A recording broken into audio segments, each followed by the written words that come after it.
Okay, I'm sorry. I guess the Thank you.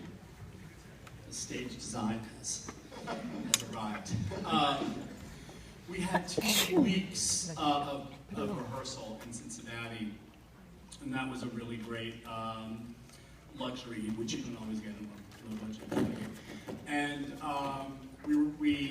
and shooting in Cincinnati, I have to say, was such a fantastic component of the film, and Kate and Rooney both loved being there. My production designer Judy Becker loved being there. It offered us this sort of world we could conjure into New York of this early 50s period.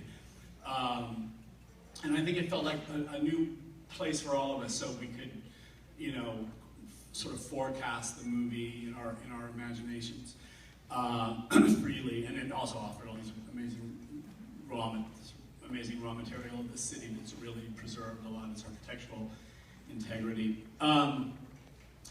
But the whole thing, when you're working with actors like this and working with an amazing costume designer like Sandy Powell, and every department took the period and the research very, very seriously and carefully, that everything becomes informative for how characters are formed and how, so the clothes and the hair design and the wigs and everything that goes into sort of building these women from the inside out and from the outside in affects them and helps them in the process.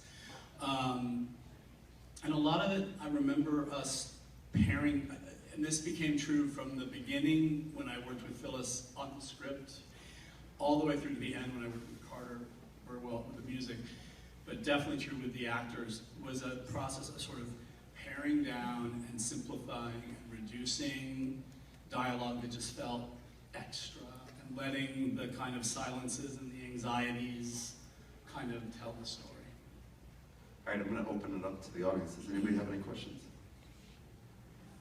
Right here. You talked about how you're just saying you're not the music. I think what you do is music how it drives the film is so cool that now cool. Can you talk about how you like to use music in cinema? So the question was, can you talk about how you use music in cinema, and in particular in this film?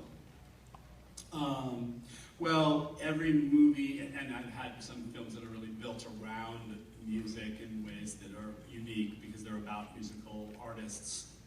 Like my film, I'm Not There, and Velvet Goldmine. So that was a process where the songs and the specific choices inform the writing and the concepts from the very beginning. But in this case, there's always. No, I think it's just interference. Thank you. Maybe that'll help.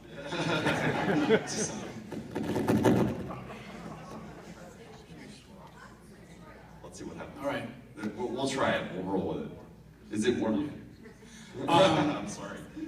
No, it helps.